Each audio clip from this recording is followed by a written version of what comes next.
Selamat siang semuanya, Om Swastiastu, Namo Buddhaya, salam kebajikan. Selamat siang, salam sejahtera bagi kita semua. Semoga teman-teman semua sehat ya.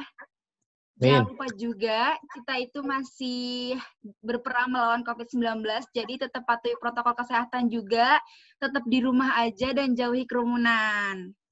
Perkenalkan, saya Nadia Salsabila yang akan memandu talk show pada siang hari ini. Dan pada talk show kali ini kita itu akan mengangkat tema Forsi untuk Pembelajaran Abad 21. Sebenarnya teman-teman udah tahu belum sih Forsi itu apa? Nah, Forsi itu kepanjangan atau empatnya kan C-nya ada 4 tuh. Itu ada communication, ada critical thinking, ada collaboration, dan creativity.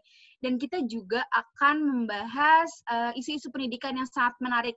Kebetulan narasumber kita kali ini itu sangat tertarik dengan isu-isu pendidikan karena Kak Yasmin Hana Aziza ini adalah mother of Rangkul Bersama. Rangkul Bersama itu suatu komunitas yang membantu mereka dalam pendidikan dan ekonomi, terkhusus mereka yang ingin masuk ke perguruan tinggi negeri atau PTN. Kalau teman-teman pengen tahu lebih lanjut, ada Instagramnya Rangkul Bersama _ bisa dicek. Siapa tahu juga membantu teman-teman. Dan Kak Yasmin ini juga salah satu private tutor volunteer, yang artinya Kak Yasmin juga membantu meningkatkan kualitas pelajar di Indonesia. Langsung aja nih kita sambut Kak Yasmin. Halo semuanya, selamat siang. Siang Kak. Kakak apa kabar Kak? Baik ya, insya Allah. Alhamdulillah. Nah Kak, mungkin sebelum mulai acara, kita bisa perkenalan singkat dulu nih. Kakak perkenalan diri biar teman-teman juga bisa lebih kenal sama kakak. Oke, halo teman-teman semua. Makasih banget udah datang di talk show hari ini. Perkenalin, nama aku tuh Yasmin Hana Aziza, tapi kalian bisa panggil aku Yasmin. Sekarang tuh aku jadi mahasiswa di tapi kebetulan aku lulus SMA-nya 2019 aku gap year dan baru keterima.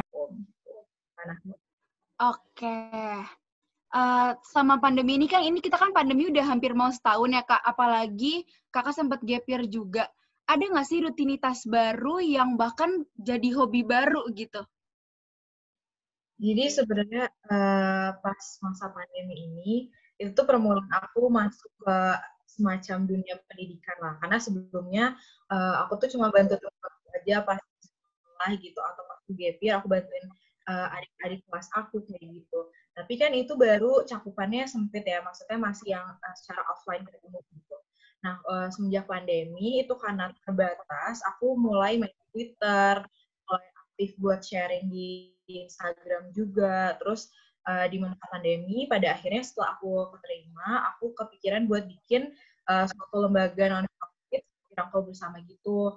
Nah, aku juga sebenarnya ada di project pendidikan lainnya. Kalian bisa cek Bersinar Project juga di Instagram maupun Twitter. Jadi sharing tentang pendidikan juga meningkatkan awareness tentang orang yang nggak punya ekonomi yang baik juga bisa punya privilege yang sama. Oke Kak, terus kan berarti selama pandemi ini baru terpikir untuk membuat kayak Rangkul Bersama tuh Kak. Sebenarnya kayak apa sih yang tercetus dari pertama kali di pikiran kakak? Oh, oke, kita harus bareng-bareng, gue harus bikin Rangkul Bersama nih. Harapan terbesarnya di dunia pendidikan dari Rangkul Bersama tuh apa, Kak? Kalau menurut aku sih awalnya itu adalah tadi balik lagi ke concern aku terhadap pendidikan itu. Karena aku merasa kita tuh kan ada ketimpangan ya antara pihak-pihak di Indonesia gitu pada dasarnya gitu. Karena kan ada orang yang bisa punya privilege yang banyak dan ada juga yang enggak. Nah, menurut aku kita tuh harus melakukan subsidi silang gitu. Subsidi silangnya itu adalah orang-orang yang punya privilege mungkin cukup atau bahkan lebih itu harusnya membantu orang-orang yang kurang. Nah, di situ tuh aku pernah lihat waktu itu kayak semacam meme gitu di Twitter.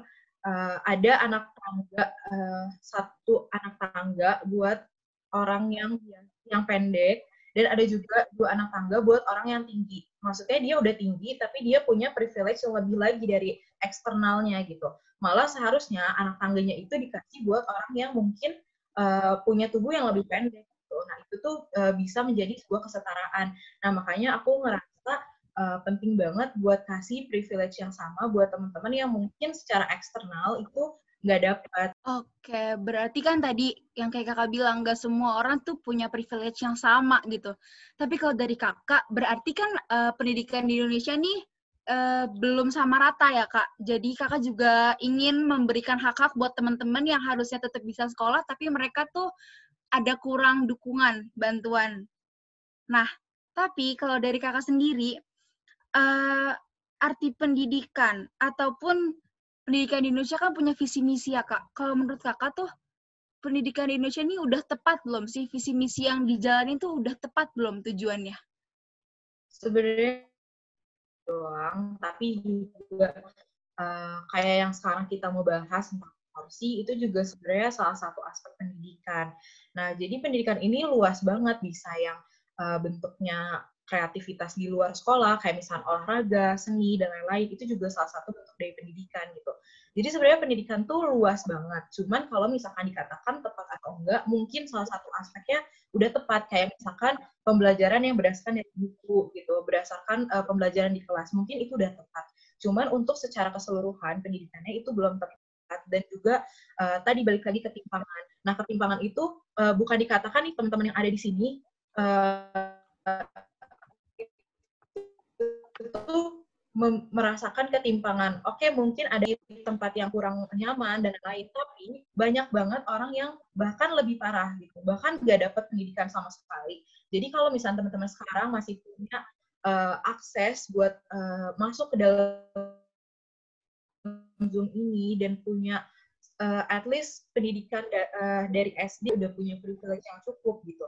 Menurut aku privilege yang benar-benar kurang dan sangat ketimpangan itu adalah mereka yang harus putus sekolah karena mereka nggak bisa sekolah gitu. Dan itu menurut aku sangat tidak tepat disebut. Iya, setuju banget. Jadi intinya tuh teman-teman di sini juga harus tetap bersyukur ya Kak, karena masih banyak banget yang mungkin nggak bisa dapat akses buat ke sekolah, aksesnya jauh banget, berjuang dan segala macam. Sekarang kita masuk ke tema nih Kak. Kalau tentang forsi, yang Kakak tahu forsi itu apa aja Kak? Atau yang Kakak tahu tentang forsi? Yang aku tahu tentang forsi, selain kepanjangannya kayak kamu sebutin juga, forsi itu salah satu bentuk pembelajaran di era modern, di era abad ke-21, yang itu walaupun menurut aku belum secara tepat diajarkan di sekolah, tapi menurut aku forsi ini bisa disalurkan, bisa diaplikasikan dari semacam bisa belajar forsi dari luar sekolah gitu, misalkan banyak baca, banyak nonton video-video, atau bisa ikut talk. Nah, oke. Berarti kan tadi yang kayak kakak bilang, force itu buku masih belum tepat tapi bisa diterapkan. Tapi kira-kira kalau misalkan force benar-benar direalisasikan di pendidikan Indonesia, manfaat terbesarnya tuh apa kak? Manfaat untuk teman-teman pelajar tuh apa? Banyak banget sih, karena force ini kan apa ya, lebih ke menunjang apa yang kita pelajari di sekolah. Jadi menurut aku pelajaran atau pendidikan yang based on books doang, atau based on apa ya, pembelajaran di sekolah, itu tuh belum cukup untuk kita benar-benar bertahan di dunia modern ini gitu. Nah, benefitnya adalah kalau kita bisa forsi, ya kita bisa bertahan gitu di perubahan globalisasi dan modernisasi saat ini, dan Indonesia juga bisa nggak maju gitu dengan perkembangan. Iya, setuju banget kak. Jadi force itu juga bisa membawa dampak yang baik banget juga kan. Nah, di salah satu force itu ada communication, Kak. Saya yakin banget sebelum kakak pinter banget, hebat banget public speaking depan orang banyak gini, kakak tuh pernah mengalami kesulitan dalam belajar public speaking atau skill communication. Kira-kira gimana sih, Kak, dari kita, tips-tips dari kakak, untuk kita tuh untuk melatih skill communication gitu. Kayak percaya diri dalam skill communication kan agak susah.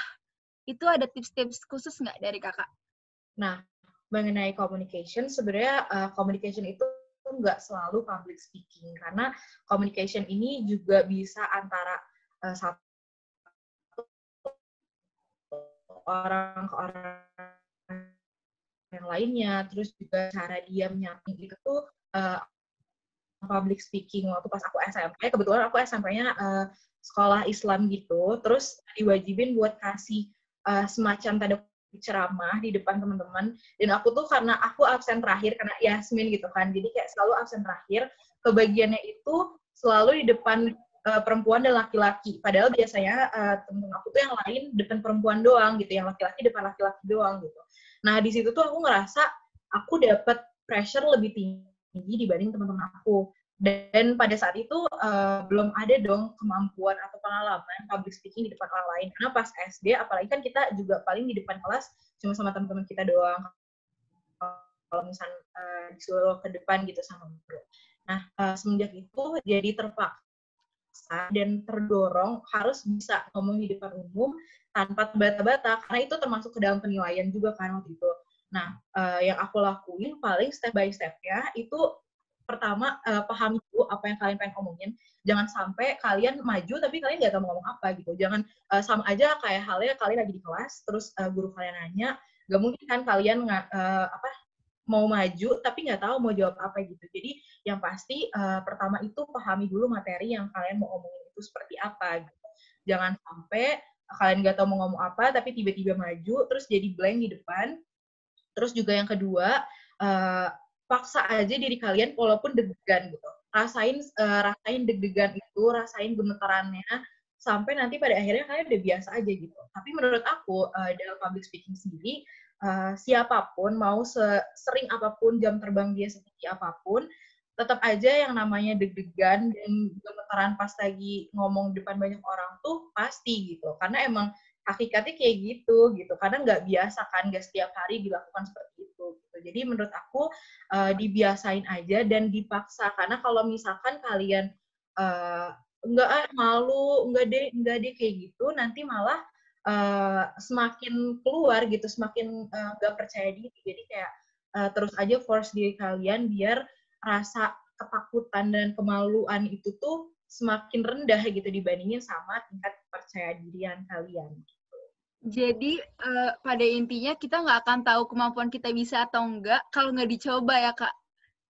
Jadi nggak bisa yang Iya, nggak yakin kalau bisa atau enggak, tapi kalau nggak dicoba ya kita nggak tahu batas diri kita tuh di mana. benar. Kalau dari kakak kan tadi mungkin kakak tuh dari sekolah ada yang disuruh ngomong depan banyak orang. Tapi kan kita sama-sama tahu kalau nggak semua sekolah itu melatih atau mengharuskan murid-muridnya kayak gitu ya Kak.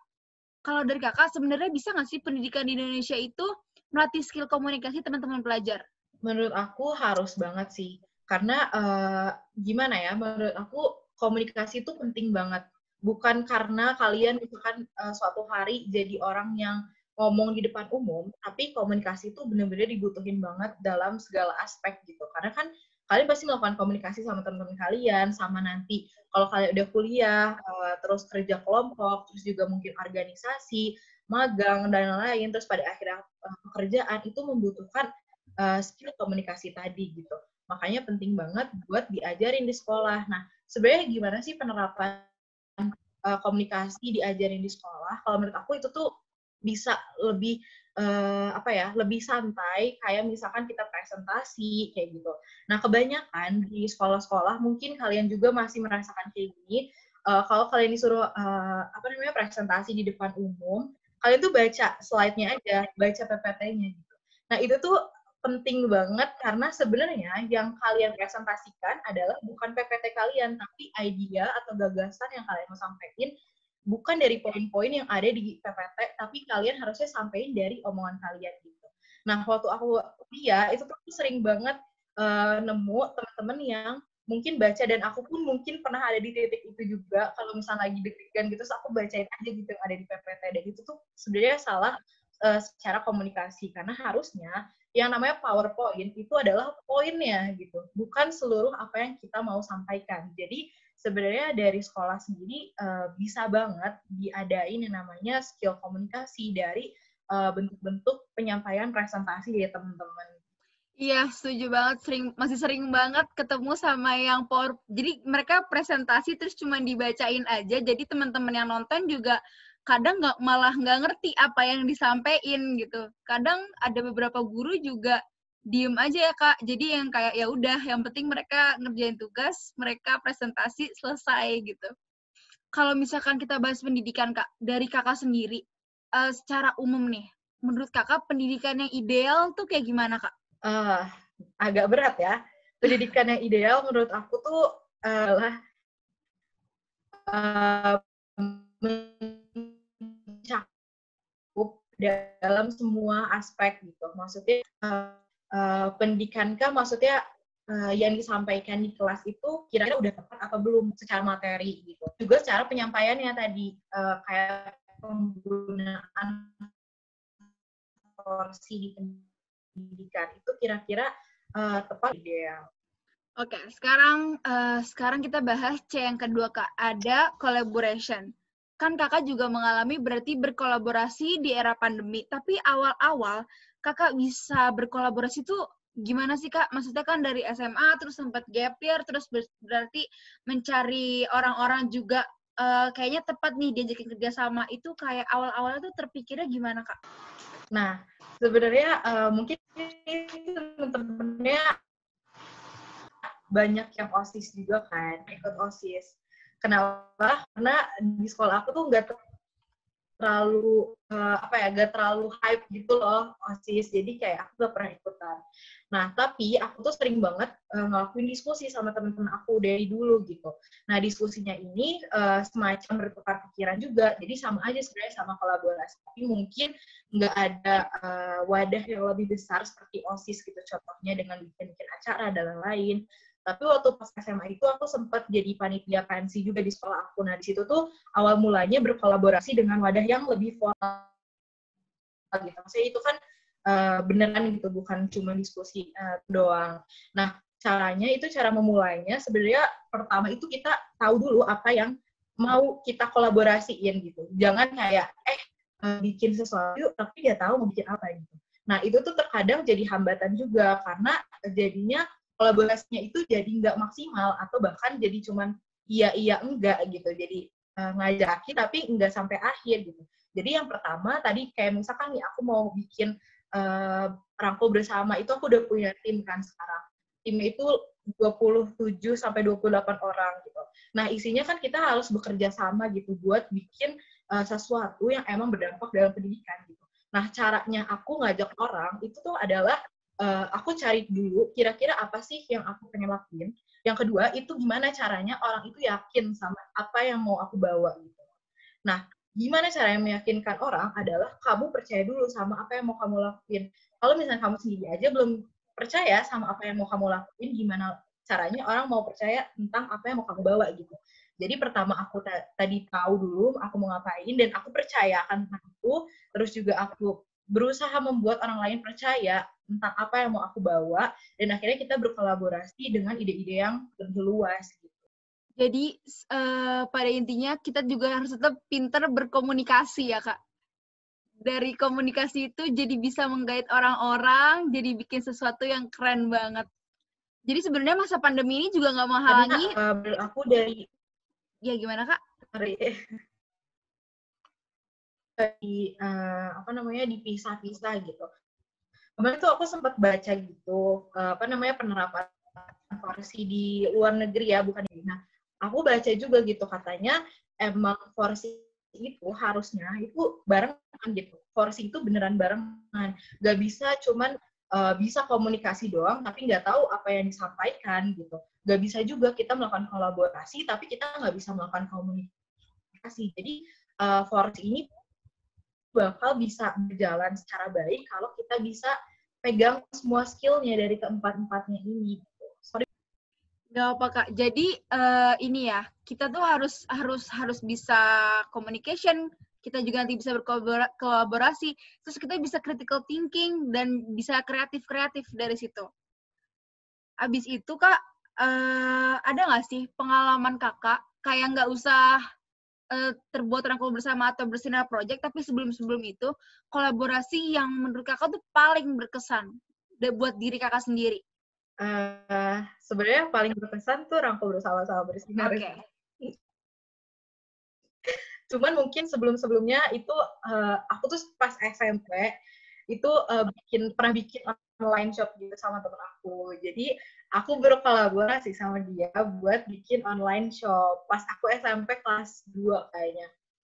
Nah, yang berkesannya adalah kenapa kita bikin online shop itu bukan karena kekurangan uang jajan sebenarnya, tapi karena kita pengen ngopi gitu di kafe gitu kayak anak-anak SMA pada umumnya gitu. Terus kayak kita melihat kayak kayaknya keren juga ya kalau ke kafe pakai seragam gitu. Kayaknya tuh lucu aja gitu sama teman-teman. Nah, aku tuh pengen kayak gitu dan akhirnya aku sama temen aku buat online shop itu gitu. Nah, yang berkesannya adalah kita hampir setiap hari ke kafe buat ya itu tadi tujuannya buat seru-seruan aja, terus sempet nge-endorse Awkarin. Nah, itu tuh menurut aku kayak sangat berkesan aja gitu, seru anak SMP nge-endorse Awkarin. Kalau sekarang tahu Awkarin segede apa kan juga kayak agak bangga gitu kan bisa nge-endorse Awkarin. Jadi kayak mau nongkrong, mau have fun, tapi dari uang sendiri, akhirnya cari-cari ide, bikin online shop, abis itu pencapaiannya bisa sampai endorse yang lumayan gede ya Kak.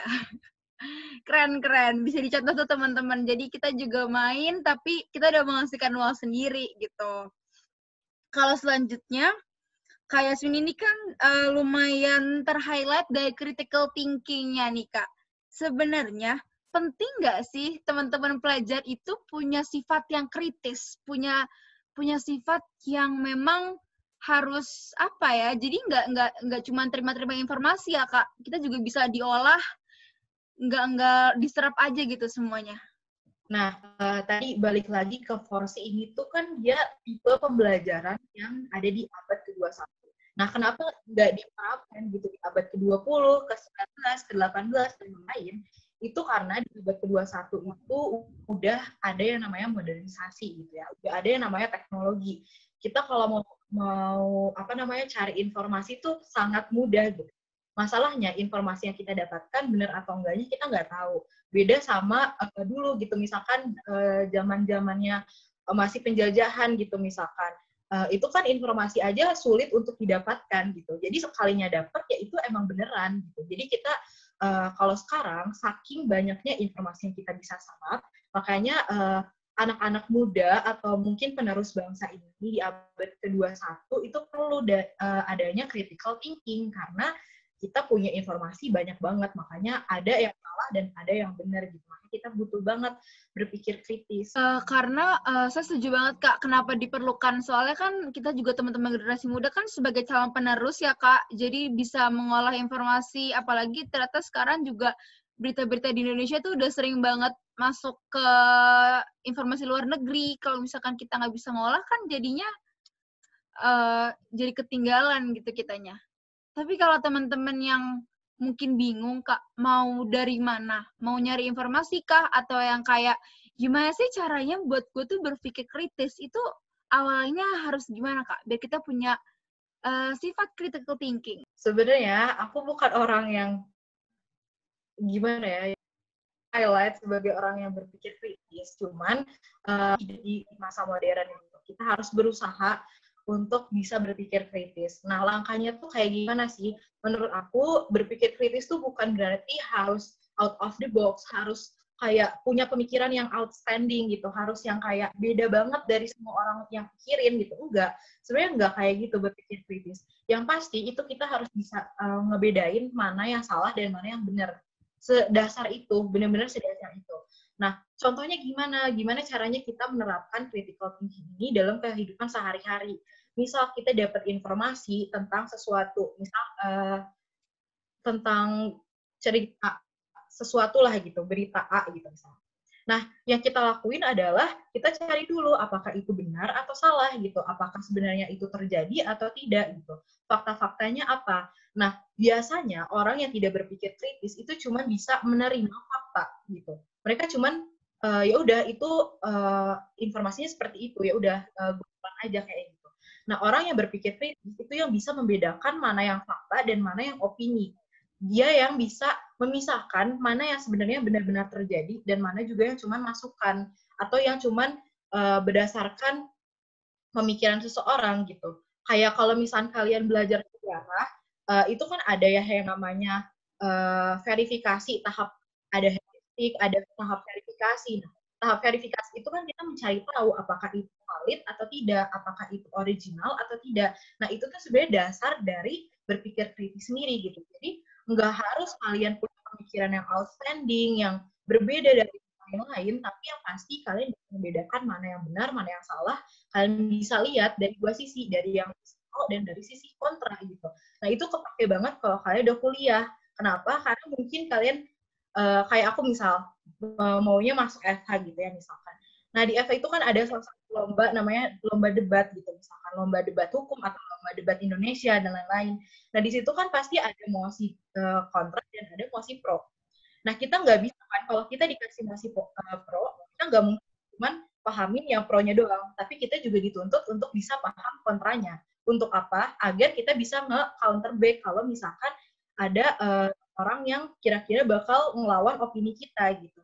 Nah, itu tujuannya kita bisa lihat dari dua sisi. Nah, itu dasar banget dari berpikir kritis tadi gitu. Kalau kita melihat suatu permasalahan, jangan hanya melihat apa yang diarahkan sama berita gitu, sama jurnalis gitu. Misalkan kita lihat kayak politik seperti apa gitu. Nah, kita telan langsung mentah-mentah kayak gitu, padahal belum tentu. Gitu. Kita lihat dulu dari dua sisinya, kira-kira pro-nya seperti apa sih, kontranya seperti apa sih, atau misalkan ada kebijakan pemerintah gitu. Kebijakan pemerintah ini salah, terus kita langsung, oh, kebijakan pemerintah ini salah, padahal kita belum tentu tahu sebenarnya kenapa sih pemerintah itu membuat itu, pasti ada alasannya kenapa ada orang yang setuju, dan ada juga alasannya kenapa orang nggak setuju. Makanya kita harus bisa berpikir kritis. Iya Kak, jadi intinya tuh jangan mudah kehasut ya Kak, harus disaring dulu informasinya. Kalau buat di kalangan teman-teman pelajar Kak, contohnya yang kayak kita harus milih-milih kayak nggak gampang terima informasi itu ngapain Kak? Dalam hal apa? Kalau misalkan pemilihan ketua OSIS atau yang lain? Sebenarnya nggak harus yang kayak tingkat tinggi gitu ya, maksudnya kayak pemilihan OSIS. Pertama nih, kalian kalau punya peer group gitu, punya circle gitu, pasti ada gitu kayak, tahu nggak sih dia tuh kemarin gini gini gini.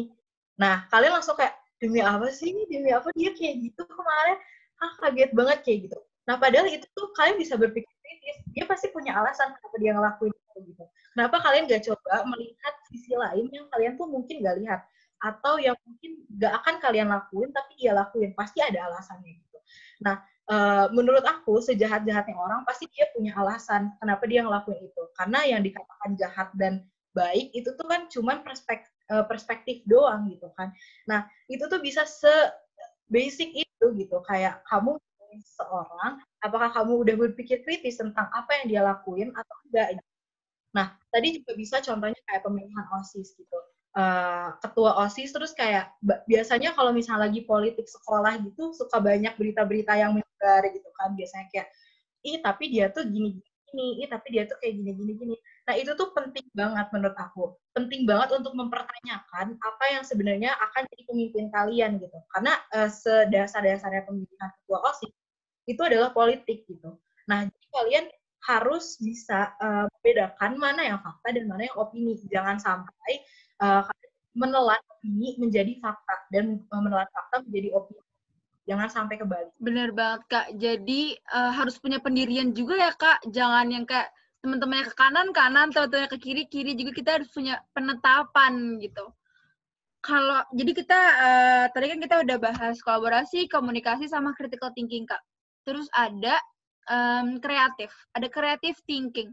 Apalagi teman-teman yang lagi di masa pandemi ini, kayak banyak banget waktu senggang di rumah, hampir 24 jam kan bisa di rumah terus. Mungkin sekolah sekarang cuma 6-8 jam, terus sisanya gak ngapa-ngapain, nonton drama Korea, nonton anime dan segala macam. Kalau dari kakak, apa sih atau nggak bisa nggak sih kita sebenarnya tuh tetap produktif dan kreatif walaupun kita tetap di rumah aja, walaupun kita lagi di rumah aja nih, kita tuh harus ngapain kak biar tetap produktif?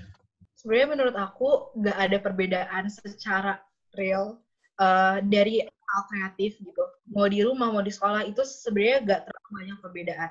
Beda sama komunikasi. Kalau komunikasi dan collaboration kan kita punya apa ya, aspek sama eksternal kita gitu. Kita berbicara sama orang, kita mengajak kerja sama orang gitu. Itu tuh terkadang agak terhambat kalau misalnya kondisinya lagi dari rumah. Nah, tapi untuk berpikir kritis dan kreatif itu sebenarnya bisa dilakuin di mana aja gitu. Jadi mau dia kondisinya lagi bed rest gitu, misal lagi sakit gitu, terus harus di rumah sakit, gak bisa ketemu sama teman-temannya, dia bisa aja punya ide-ide yang kreatif. Nah, caranya gimana? Sebenarnya lebih ke trigger aja sesuatu yang apa ya, membuka pikiran kita gitu. Tadi balik lagi ke berpikir kritis gitu. Kalau kita banyak mencari informasi, terus juga kita banyak nonton film yang mungkin insightful gitu, bukan yang cuma drama Korea yang sedih-sedihan, baper-baperan gitu, tapi juga yang dapat informasi kayak misalkan sejarah, video-video dokumenter kayak gitu. Nah, itu tuh menambah insight kita dan kita tuh jadi berpikir gitu tentang sesuatu. Nah, nanti kalau misalnya kita sudah berpikir tentang sesuatu, itu tuh udah bagus, udah berpikir kritis gitu. Tapi masalahnya nggak bisa cuma berhenti di pikiran kita doang, tapi bisa disalurkan dari tindakan kita. Gitu. Nah, tindakan ini bisa dari buah kreativitas. Gitu. Kemarin aku sempat baca gitu dari suatu jurnal di Indonesia tapi tentang creativity ini dia tuh ada 5 tahap. Nah, yang pertama itu adalah orang yang bisa menyampaikan idenya tapi yang basic, yang semua orang udah pakai, dia pakai ide itu untuk jadi menyelesaikan suatu masalah. Itu yang pertama. Dia hanya menggunakan ide yang biasa aja gitu. Nah, yang kedua itu dia yang bisa melakukan membuat pemikiran baru gitu. Dia punya ide tapi dia baru sebut ide doang. Nah, yang ketiga itu dia melakukan sesuatu berdasarkan idenya gitu. Ide baru tersebut dia lakuin gitu. Yang keempat, dia yang bisa mengelaborasi semua ide-idenya, ide yang dari dia, ide dari teman-temannya, ide dari pendahulu dan lain-lain, dia elaborasiin menjadi suatu ide untuk menyelesaikan suatu masalah. Nah, yang terakhir itu yang melatih kepekaan kita terhadap sosial. Maksudnya gimana? Jadi si kepekaan itu dia udah bisa udah tahu nih dia harus ngapain. Misalkan dia melihat suatu isu sosial, dia udah tahu dia harus ngapain secara apa namanya, kreativitas dia gitu. Jadi tanpa perlu tanya orang harusnya tuh harus kayak gimana sih. Langkah kelima dari creativity ini dia udah bisa menimbulkan suatu ide atau gagasan setelah dia melihat isu sosial tersebut. Nah, jadi menurut aku penting banget nih kreativitas ini walaupun pakai excuse apapun gitu. Misalkan di rumah atau misalkan keterbatasan apapun, itu tuh sebenarnya yang namanya kreativitas itu nggak pernah terbatas. Kenapa? Karena pernah dengar gak otak manusia tuh diciptakan 100%, tapi yang kita gunakan hanya beberapa persen, bahkan Einstein pun cuma pakai berapa persen, nggak nyampe setengahnya bahkan, kalau nggak salah ya. Nah, itu menimbulkan pemikiran buat aku sendiri, sebenarnya kreativitas tuh dari dalam diri kita atau dari luar sih. Nah, menurut aku kreativitas itu datangnya dalam diri kita, dari otak kita, yang tadinya ada 100% itu. Nah, kita maksimalin 100% itu kita gunakan sebanyak mungkin gitu. Caranya adalah tadi bisa berdiskusi sama teman-teman, bisa banyak baca, banyak nonton, sehingga sensor-sensor yang ada di otak kita itu semakin banyak yang bersatu gitu untuk jadi ide yang kreatif kayak gitu. Jadi force ini benar-benar berkaitan satu sama lain dan nggak bisa dipisahin gitu. Oke, jadi memang nggak ada halangan ya kak, selagi misalnya kita mau nih banyak banget caranya, tapi kakak setuju nggak sih? Mungkin ada beberapa teman-teman yang kayak kakak nih pengen mulai bikin shop, pengen mulai bikin sebuah komunitas. Cuman mereka tuh cuman bisa mereka tuh cuma punya ide, tapi mereka tuh nggak bisa merealisasikannya. Menurut kakak tuh mereka tuh harus tetap berusaha nggak sih? Nggak, maksudnya mereka harus apa ya? Caranya gimana gitu biar mereka tuh bener-bener yakin suatu ide yang keren-keren itu bisa direalisasikan, Kak? Nah, itu balik lagi sama tahap kreatif tadi. Itu kan ada aja orang yang cuma bisa memunculkan ide baru. Nah, tapi itu juga disebut kreatif sebenarnya. Cuman mungkin belum sampai ke tindakan. Nah, sebenarnya kalau misalkan kalian punya ide-ide yang kreatif, punya ide-ide yang mungkin out of the box dan belum dikenal secara umum, itu tuh jangan malu gitu. Karena aku yakin ide-ide itu sebenarnya untuk tujuan yang baik gitu atau untuk tujuan yang benar. Cuman mungkin nggak ada platformnya buat nyampein itu gitu. Nah, caranya itu adalah kalian tetap bermimpi dan tetap kreatif.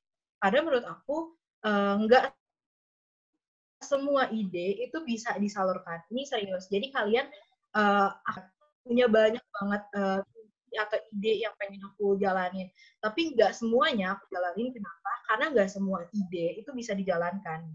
Jadi balik lagi, sebenarnya kalian percaya nggak sama ide tersebut? Gitu. Coba kolaborasiin sama teman-teman kalian gitu. Komunikasiin kira-kira yang kalian mau jalanin tuh bener atau enggak gitu.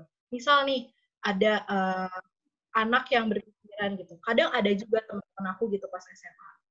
Bikin ini yuk sesuatu gitu. Tapi itu tuh gak make sense gitu. Beneran gak make sense, bukan karena itu out of the box. Jadi kreatif ini bukan hanya out of the box, tapi juga bisa diterapkan. Karena banyak ide-ide yang tanda kutip liar, tapi nggak bisa diterapkan gitu. Dan ada juga yang bisa. Jadi balik lagi, kira-kira udah mumpuni belum idenya? Apakah udah matang belum ide buat direalisasikan?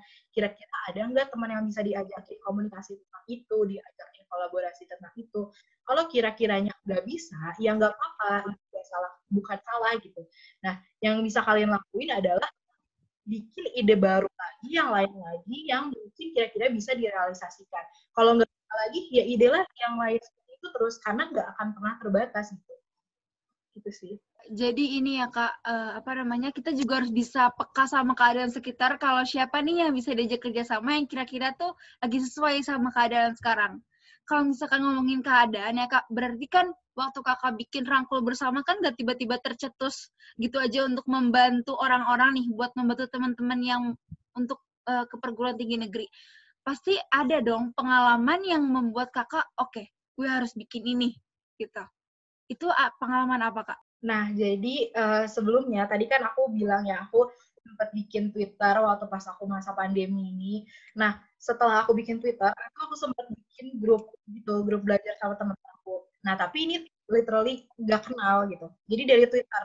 Jadi aku ajakin bikin grup, terus ya udah aku bikin grupnya, terus kita ngelakuin diskusi setiap hari bulan-bulan sampai akhirnya kita ujian, terus ada yang terimanya di PTN, ada yang terimanya di SIMAK, dan lain gitu. Ada yang di UGM, UTUL, dan lain-lain. Pokoknya macam-macam lah, beragam gitu.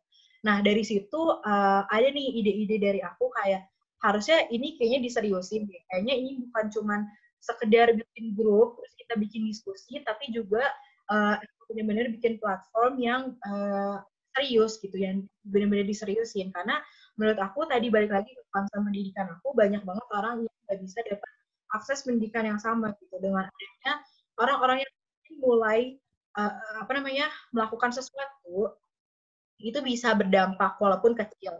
Misal nih sekarang kayak Rangkul Bersama tuh kan masih terbaru, nggak terbuka untuk semua orang. Jadi program belajarnya itu masih ke orang-orang yang udah lolos seleksi. Kenapa? Karena menurut aku takutnya gak ke-handle gitu dengan banyaknya orang yang daftar. Kemarin tuh yang daftar ada 250 orang, sedangkan yang keterima itu cuma 88 orang. Nah, dari situ tuh sebenarnya udah kelihatan kan, ada angka yang lebih kecil dari demand-nya gitu, atau dari permintaannya gitu. Nah, itu tuh menurut aku gak apa-apa banget, karena kamu tuh gak bisa handle semuanya sekaligus gitu.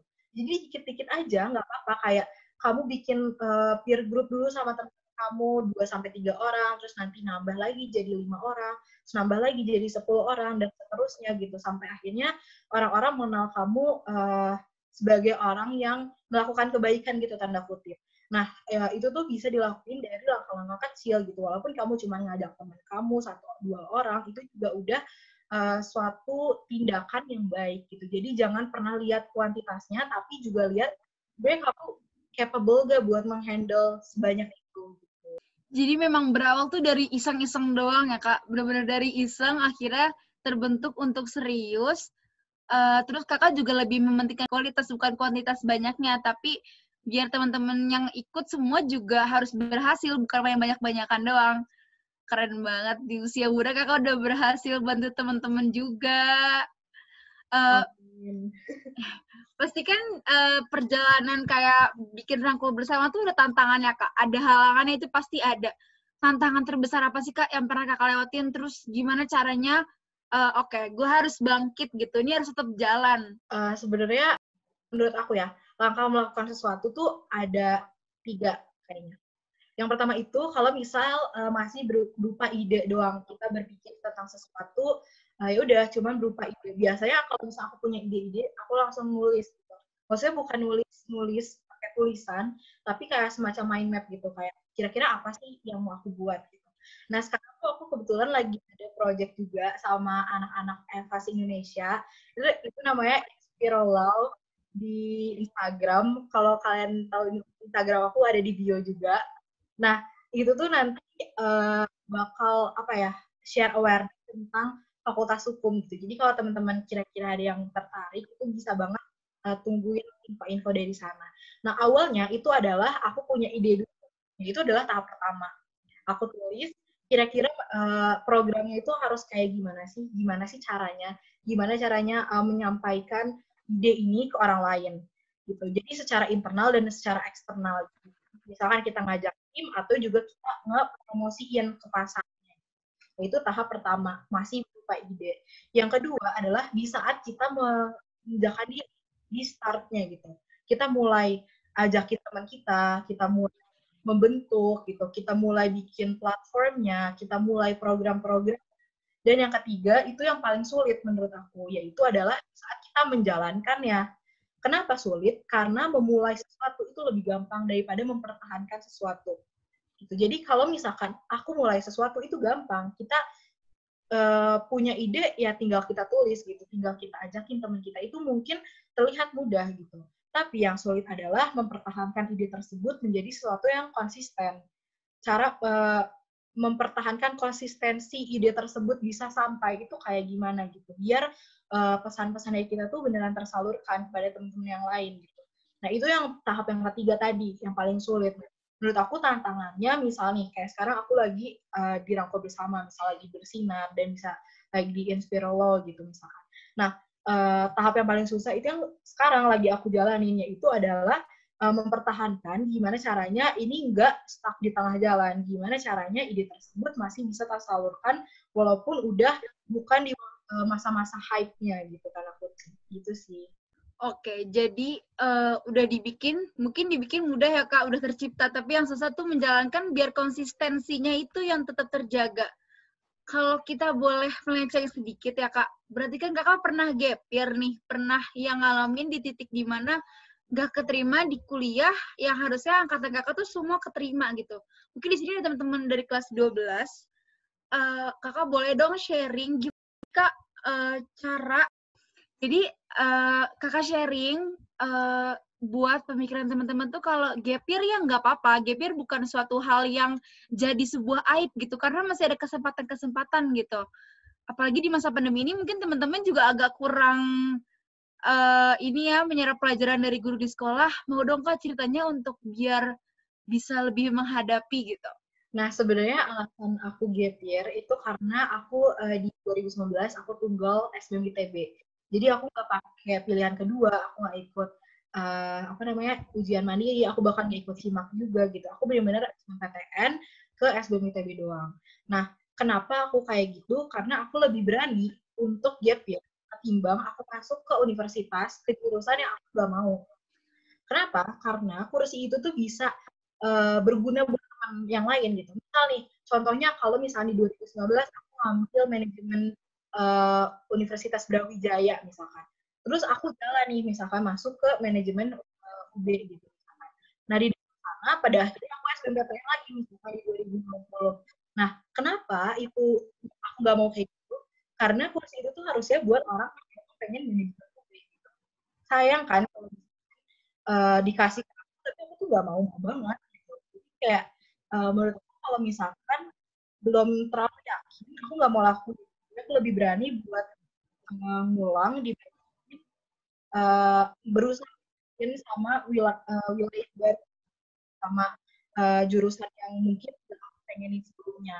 Nah, terus mungkin kalau menurut kenapa gap itu jadi tanda kutip negatif, itu karena ada orang yang mungkin nggak cocok gap year. Karena ini aku jujur aja, mungkin buat aku gap year berhasil, tapi bukan berarti semua orang yang gap year itu berhasil. Ada banyak banget juga teman-teman aku yang nggak lolos lagi gitu, dan itu tuh nggak salah juga. Mungkin emang bukan rezekinya dan bukan cara seperti itu. Jadi kalian nggak bisa jadi alasan. Gue kemarin lihat kayak dong gap year gitu. Siapa tahu gue bisa kayak Asmin. Nah itu tuh masih sebuah asumsi, masih kayak kayaknya bisa sih gitu. Padahal bisa aja kalian maksimalin sekarang dengan apa yang kalian punya gitu. Kayak dulu juga aku sebelum yakin mau gap year, tetap aja kan aku nggak mau gap year gitu. Walaupun aku yakin aku mau gap year. Maksud aku boleh gap year gitu. Tapi bukan berarti aku pengen gap year gitu. Nah, tapi kalau aku udah melewati masa kegagalan itu dan aku udah masuk ke masa gap year, ya udah lakuin aja yang ada di depan mata gitu. Nah, mungkin bisa dilihat kayak aku semasa SMA nggak pernah aktif di organisasi di sekolah gitu. Aku nggak pernah ikutan lomba, maksudnya lomba-lomba akademik gitu, misal kayak olimpiade dan lain-lain. Aku masih ikutnya cuman ekstrakurikuler doang gitu. Nah, tapi ternyata di masa aku gap year, itu aku ngelakuin eksplorasi diri gitu. Aku banyak baca, aku banyak mencari tahu tentang sesuatu. Gap year-nya bukan cuman biar lolos PTN, tapi itu tuh waktu kalian buat benar-benar mengenali diri kalian sendiri, terlepas dari akademik kalian gitu. Jadi misal kayak tadi aku ngelakuin kolaborasi, bikin sesuatu gitu, misalkan dari ide-ide dulu gitu awalnya dan akhirnya jadi serius gitu. Itu tuh langkah awalnya dari pas aku gap year gitu. Jadi menurut aku gap year nggak pernah selalu salah dan nggak pernah selalu benar juga. Jadi selalu pro dan kontra gitu antara gap year-nya sendiri, karena ada yang berhasil dan ada juga yang enggak, tergantung sama tindakan kalian pas gap year itu ngapain kira-kira.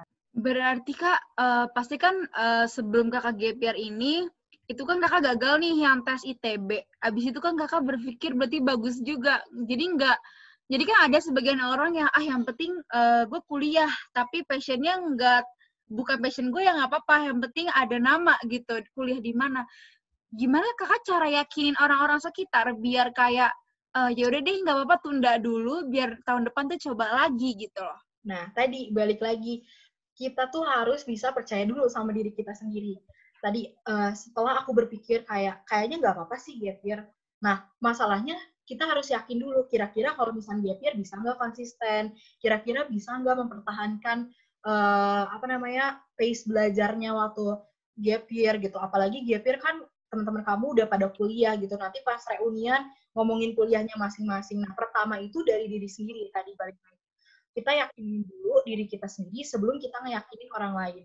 Nah, terus langkah kedua itu pasti ke orang tua kan. Pasti kita lebih duluan menghadapi orang tua dibandingin sama teman-teman kita. Nah, kita gimana sih caranya ngeyakinin orang tua kalau kita tuh bisa konsisten? Ya kalau kamu punya tindakan yang benar gitu. Kalau misalkan kamu belajarnya setengah-setengah, terus malas-malesan, orang tua kalian pasti mempertanyakan kira-kira bisa konsisten gak nanti gitu. Nah, dilihat juga dari tindakan kalian gitu. Nah, pas aku kelas 12, aku udah belajar mati-matian, udah tidur pagi setiap hari, tetap ke sekolah pagi-paginya lagi gitu. Nah, di situ waktu aku lihat kalau emang aku punya keinginan yang besar gitu. Jadi bukan cuman omongan, nggak bisa kok nanti konsisten, tapi dilihat juga tindakan yang kita lakuin sekarang. Nah, langkah ketiga itu pasti sama teman-teman. Gimana sih caranya ngeyakinin gue gap year nggak apa-apa kok, gue juga bisa sama lo atau bahkan bisa lebih keren dari lo yang udah kuliah misalkan. Nah, itu adalah ya tadi, kamu udah percaya, orang tua kamu udah percaya, ngapain orang-orang ditanyakan yang kamu mau lakukan. Kalau emang mereka adalah teman-teman yang baik, kamu pasti mereka nggak akan mempertanyakan langkah apa yang kamu ambil. Jadi pasti mereka ngerti kayak, temen aku nggak pernah nanya kayak, Amin, apa sih gap year? Padahal kan swasta, kenapa sih harus gap year gitu? Gak pernah, kenapa? Karena melihat tindakan aku. Karena mereka melihat usaha aku waktu SMA seperti apa, usaha aku waktu gap year seperti apa. Jadi mereka juga nggak akan mempertanyakan.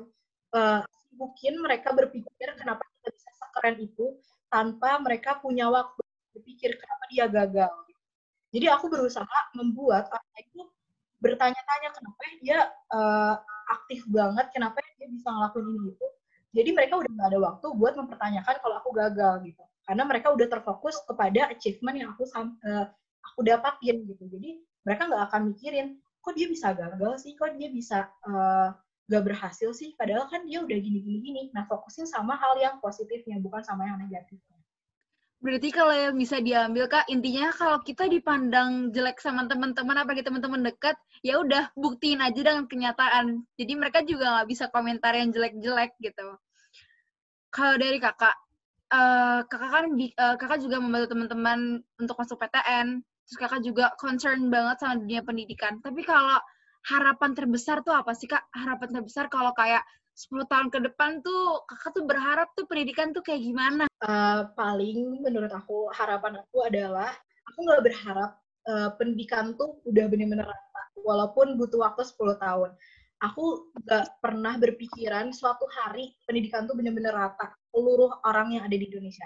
Kenapa? Karena setiap harinya pasti bertambah gitu angka populasi dan semakin pasti ada aja yang angka ketimpangan walaupun mungkin lebih rendah gitu 10 tahun ke depan gitu mungkin lebih rendah dari sekarang tapi pasti ada aja yang namanya ketimpangan jadi nggak mungkin nol banget gitu nggak ada banget kasus ketimpangan pasti ada tapi yang aku harapin adalah kalian nih teman-teman semua atau bahkan nanti ke adik-adik kelas kalian makin ke bawah itu makin merangkul teman-temannya yang tidak bisa dapat akses gitu semakin banyak tadi subsidi silang semakin banyak orang yang punya akses membantu orang yang nggak punya akses itu semakin memperkecil ketimpangan itu gitu. Jadi jangan hanya berharap dari kebijakan pemerintah aja, jangan berharap dari jenis kurikulum yang digunakan di sekolah, tapi juga secara mulai dari hal kecil dari teman-teman kalian sendiri gitu, kalian ajakin belajar dan lain-lain. Itu menurut aku udah memenuhi harapan aku buat pendidikan Indonesia gitu. Yang pasti aku pengen banget anak-anak Indonesia itu nggak memandang orang lain dari background-nya, misalkan dari rasnya, dari ekonominya, dari masa lalu keluarganya, dan lain-lain, tapi untuk masa depannya dan masa sekarang. Apa yang kalian lakuin dan buat dia, dan apa juga yang kalian lakuin ke depannya. Gitu sih kalau buat aku. Oke, keren banget tuh Kak. Kalau misalkan kita ngomongin, ini kan masa pandemi nih Kak.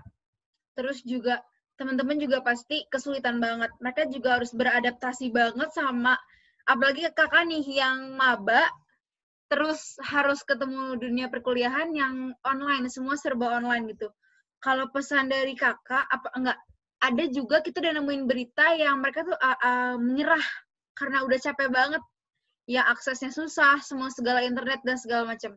Kalau pesan dari kakak untuk para pelajar tuh biar lebih semangat kak, kayak keadaan nih nggak bisa disalahin, pendidikan harus tetap berlangsung, semua harus tetap belajar gitu loh.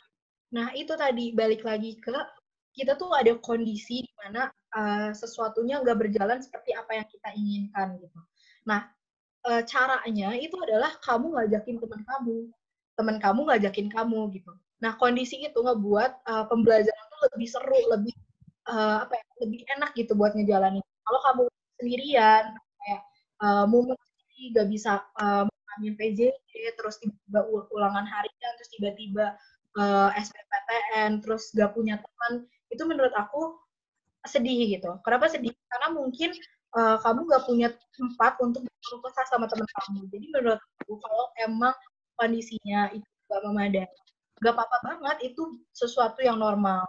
Tapi coba omongin sama orang gitu. Misalkan kamu cerita sama teman kamu sampaikan kira-kira kamu gak enaknya kayak gimana. Nah, buat teman-teman yang diceritain sama temennya, kalian juga jangan make it your own position gitu. Jangan kayak lu mah lebay gitu aja ngeluh kayak gitu karena nggak semua orang juga ngerasain apa yang kamu rasain. Jadi posisiin diri kamu sebagai dia biar kamu tahu rasanya kayak gimana gitu. Jangan kalau gue mau cerita deh, oh demi apa sih cuman kayak gitu doang, lah gue lebih parah lagi, jangan sampai kayak gitu.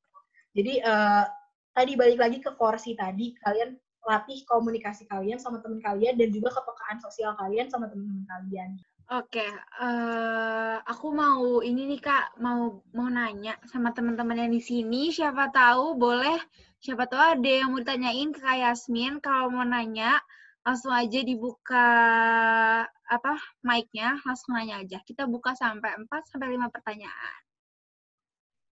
Ada yang mau nanya, teman-teman? Saya mau nanya, Kak. Oke, silakan.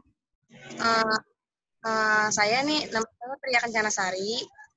Saya mau nanya, saya ini sekarang tuh udah punya cita-cita, pengen masuk ke prodi mesin itu teknik mesin.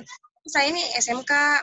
Saya lihat kalau misalnya di LPMPT yang diterima di teknik mesin itu cuma orang jurusan IPA, IPS gitu, nggak bisa SMK. Apalagi saya tuh SMK-nya SMK pemasaran.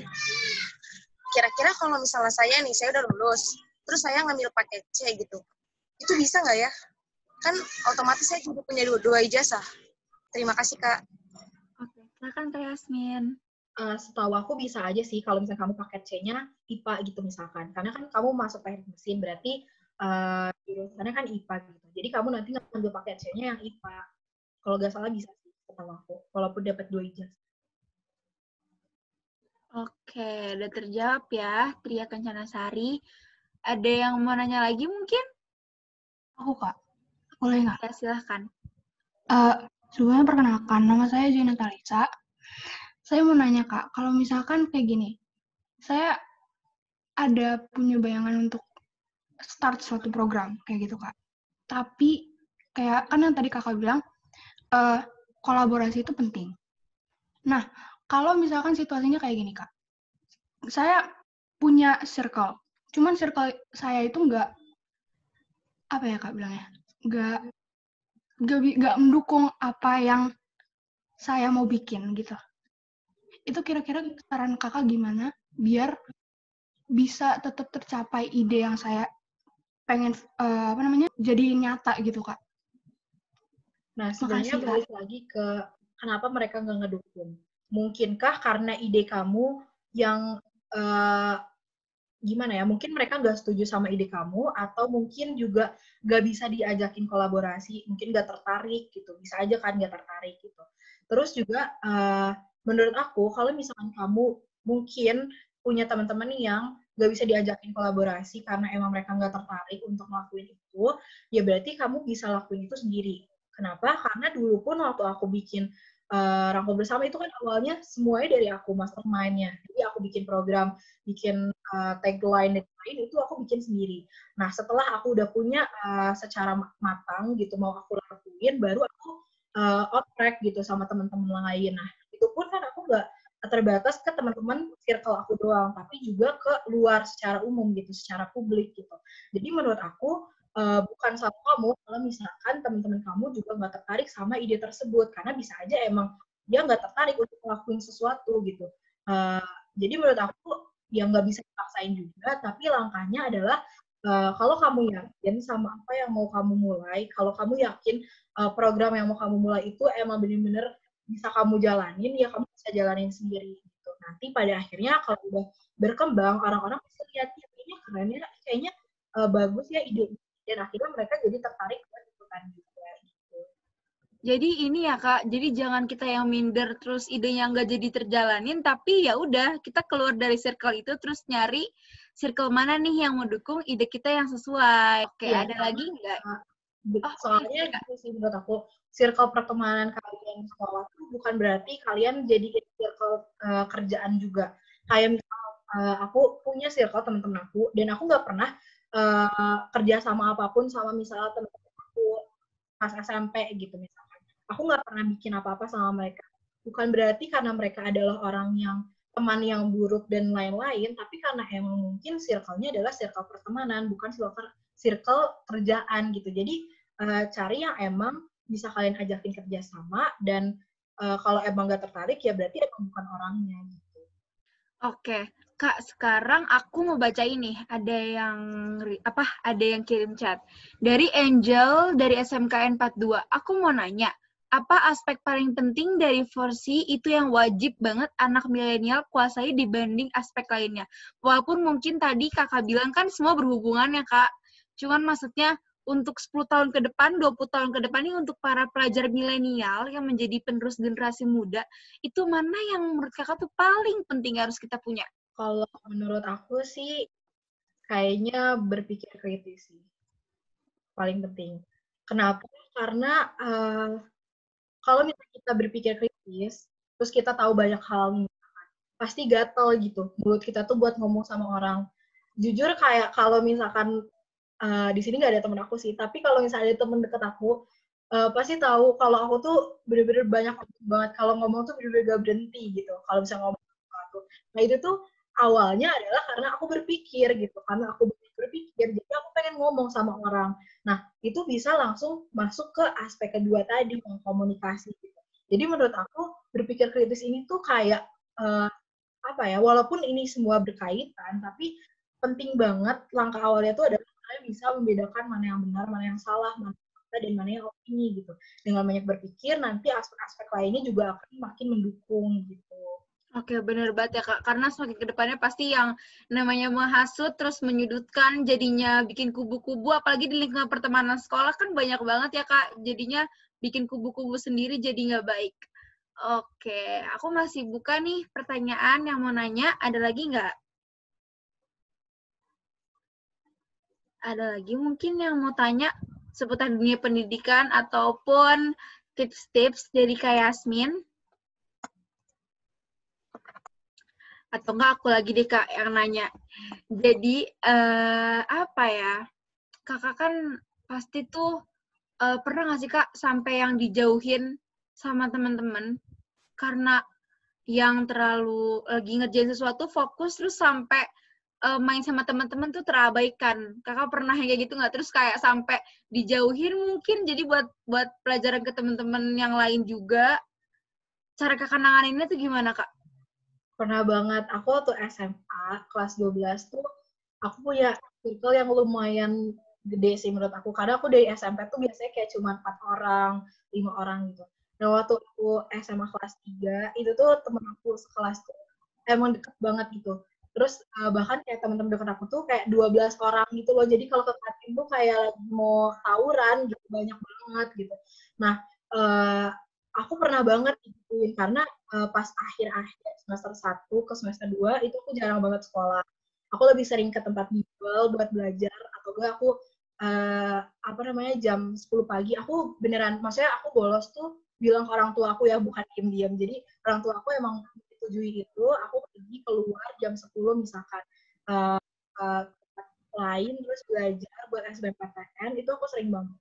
Terus teman-teman aku tuh suka bilang gitu kayak sekolah kek gitu kayak gak kangen apa sama temen-temennya atau misalkan mereka pada main ke rumah kan biasanya kalau pulang sekolah suka ke rumah gitu kan masak-masakan dan lain-lain dan aku tuh kadang suka ikut gitu. Jadi sering banget diomongin gara-gara nggak ikut dan sibuk belajar gitu.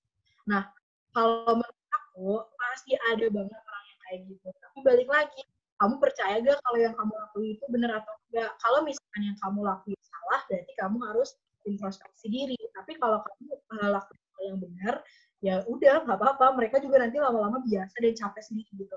Terus ya aku cuman pas itu ya udah nggak nanggepin juga kayak ya gak peduli, gue mau belajar gitu. Akhirnya mereka lama-kelamaan biasa dan ya udah sampai sekarang pun aku masih temenan gitu sama teman-teman SMA aku gitu.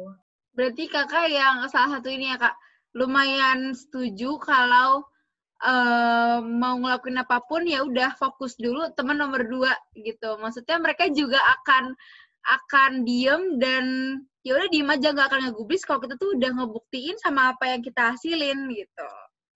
Iya, jujur kan aku tuh bikin ini kan kayak priority list gitu kan. Kalau misalnya kalian daftar kepanitiaan atau organisasi nanti di kuliah itu pasti ditanya kayak kamu tuh punya priority listnya tuh seperti apa gitu. Misalnya kayak keluarga dan lain-lain. Dan temen itu aku taruh paling terakhir. Jadi ya kalau jadi temen aku harus sabar-sabar gitu. Tapi bukan berarti aku jadi individual dan nggak ada waktu sama temen aku sering banget kayak misalkan lagi banyak kegiatan, apalagi pas gap year tuh aku bener-bener dari jam 9 pagi sampai jam 9 malam di tempat bimbel aku gitu.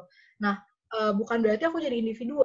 Kalau misalnya mereka ngajak, aku langsung luangin waktu aku walaupun cuma 1-2 jam. Jadi jangan sampai kalian individual hanya karena kalian sibuk melakukan sesuatu.